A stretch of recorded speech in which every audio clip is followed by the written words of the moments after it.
Hey guys, मेरा नाम ओम प्रकाश सैनी है और आज हम जो नेक्स्ट टॉपिक की बात करेंगे वो बात करेंगे विद्युत क्षेत्र, जिसे इंग्लिश में इलेक्ट्रिक फील्ड कहते हैं। तो ये क्या होता है, पहले इसकी परिभाषा देखते हैं, फिर इसके लिए जो फॉर्मूला होता है वो क्या होता है, इसको डायग्राम बनाकर किस प्रकार से प्रदर्शित कर सकते हैं, इसका विमीय सूत्र और मात्रक क्या होते हैं। इस प्रकार से विभिन्न जो इसके पैरामीटर्स होते हैं उनके बारे में हम डिटेल में यहाँ पे पढ़ेंगे। पहले बात करते हैं कि विद्युत क्षेत्र जो होता है वो क्या होता है, इसकी परिभाषा हम किस प्रकार से दे सकते हैं।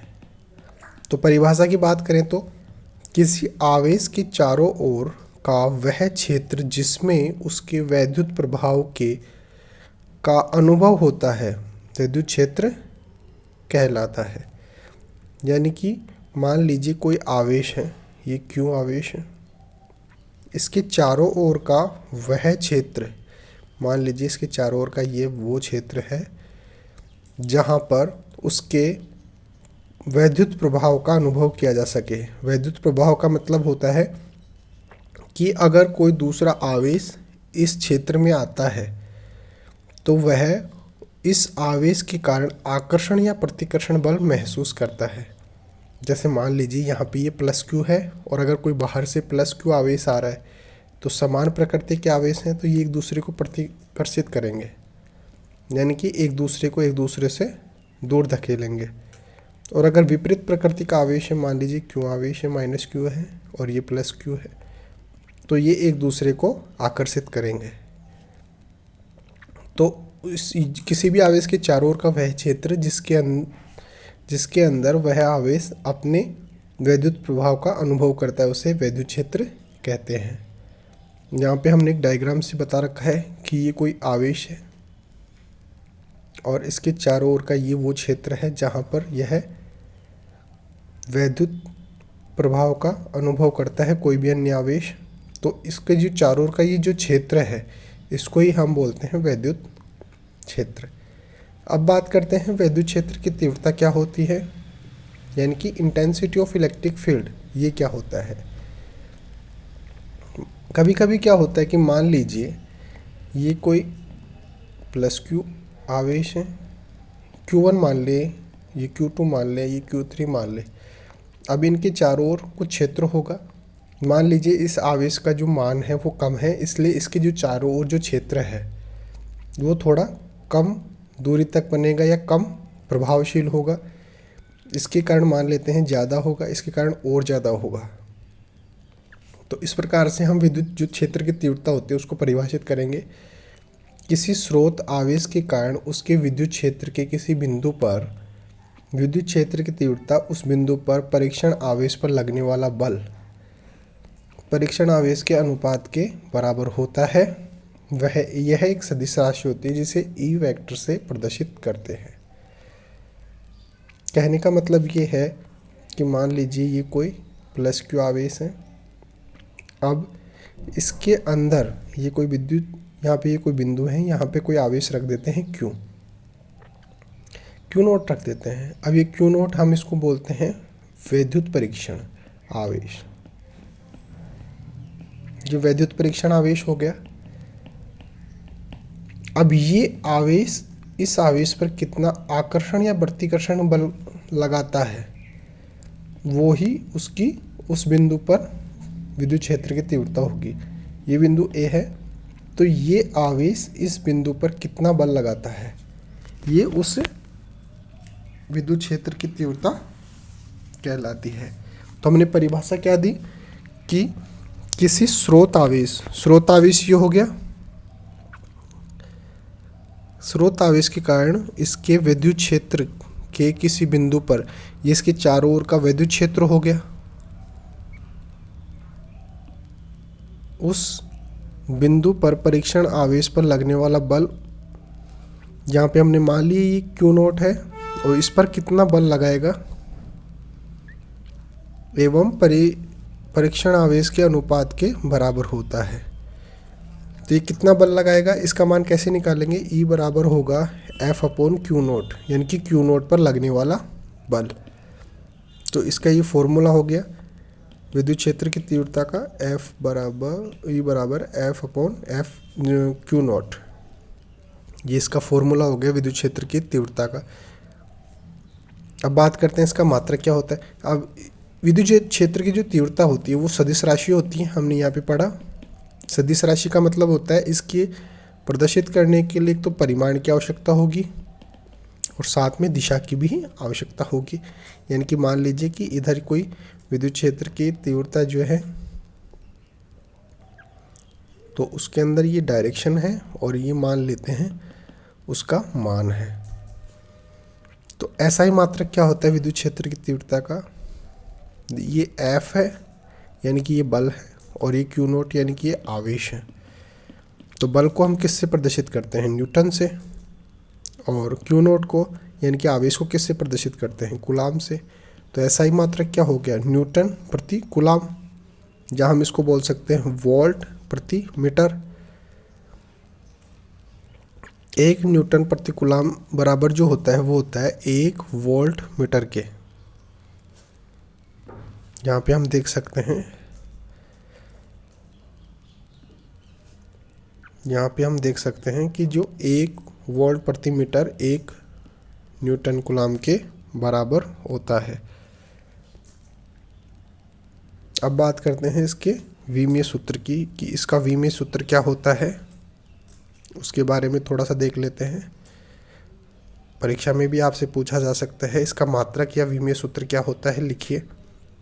तो इसलिए आप ठीक से देखिए विमीय सूत्र जो होता है, देखिए हमने फॉर्मूला क्या देगा, E is equal to F upon Q not.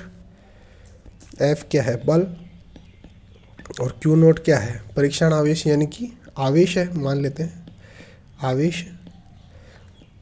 बल की जो विमा होती है वो होती है M1 L1 T-2, ठीक है। और जो आवेश होता है उसकी विमा होती है A1 T1।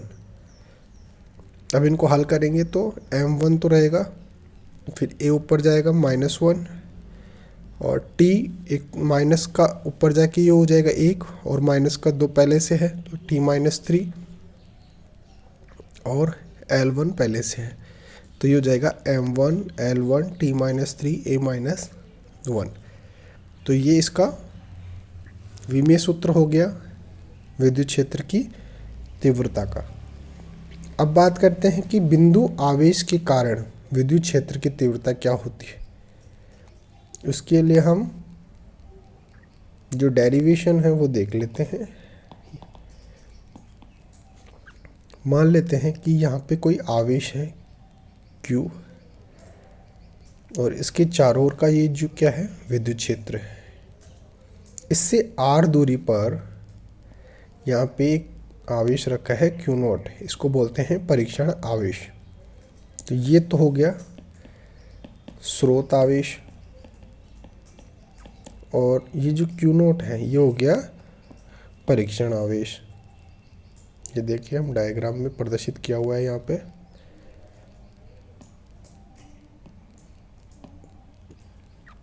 ये तो हो गया स्रोत आवेश और ये हो गया परीक्षण आवेश। अब विद्युत क्षेत्र की जो तीव्रता होती है वो हमने क्या पढ़ी, E इज इक्वल टू होता है F अपॉन क्यू नॉट, यहाँ पे प्रदर्शित, इसको बोल देते हैं समीकरण नंबर 1। अब कूलाम के नियम से हमने क्या पढ़ा है कि दो आवेशों के मध्य जो कार्य बल होता है उसका मान दोनों आवेशों के गुणनफल के बराबर होता है और उनके मध्य की दूरी के व्युत्क्रमानुपाती होता है। तो कूलाम के नियम से हमने यहाँ पे, ये कूलाम का नियम है और ये कूलाम के नियम से हम इन दोनों आवेशों के अंदर कितना बल लग रहा है उसका मान लिख देते हैं। F इज इक्वल टू के क्यू, ये स्रोत आवेश, और क्यू नॉट ये परीक्षण आवेश, अपॉन R², इन दोनों के मध्य की दूरी। अब समीकरण 1 से F का मान रखने पर, अब ये जो समीकरण 1 में हमने F बराबर यहाँ पे हमें क्या मिल जाएगा, F का मान तो हमें ये मिल गया। अब इस समीकरण 1 के अंदर अगर हम ये F का मान अगर रख दें, ये जो समीकरण हम 2 में हमें प्राप्त हो रहा है, इस मान को हम रख देंगे इसमें, तो ये जो है हो जाएगा, यहाँ से F बराबर क्या हो जाएगा, ये इधर जाके ई क्यू नॉट हो जाएगा। तो यहाँ पे ये F है, इसकी जगह हम रख देंगे ई क्यू नॉट। ये देखिए ई क्यू नॉट और बराबर में K Q naught upon R square है। अब ये जो ई बराबर होगा, ये क्यू नॉट को इसके बट्टे में ले जाएंगे, या फिर इसको क्यू नॉट से क्यू नॉट को काट देंगे। यहाँ पे जो क्यू नॉट है इसको क्यू नॉट से काट देंगे, तो ई इज इक्वल टू क्या हो जाएगा, के क्यू अपॉन आर स्क्वायर। तो ये किसी बिंदु आवेश के कारण विद्युत क्षेत्र की तीव्रता का सूत्र होता है, E इज इक्वल टू के क्यू अपॉन आर स्क्वायर। और के का मान क्या है, यहाँ पे कूलाम के नियम से हमने पढ़ा, के इज इक्वल टू 1/4πε0। अब बात करते हैं कि विद्युत क्षेत्र है उसके अंदर और आर स्क्वायर और आर के मध्य अगर ग्राफ खींचे तो वो किस प्रकार से होगा। ये जो विद्युत क्षेत्र का मान जो होता है वो आर स्क्वायर के व्युत्क्रमानुपाती होता है। तो अगर आर स्क्वायर और ई के मध्य ग्राफ खींचते हैं तो वो हमें इस प्रकार से मिलता है, यहाँ पे हमने प्रदर्शित किया हुआ है। और अगर आर स्क्वायर के मध्य ना खींचकर हम आर के मध्य खींचे तो ये हमें इस प्रकार से मिलता है, यहाँ पे प्रदर्शित किया हुआ है। अगर आपसे परीक्षा में पूछा जाए कि विद्युत क्षेत्र और आर स्क्वायर के मध्य ग्राफ खींचिए तो वो होगा एक सीधी रेखा के रूप में, और अगर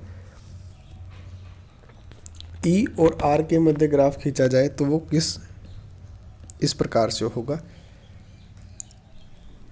आज के लिए इतना रहेगा। Okay, thank you.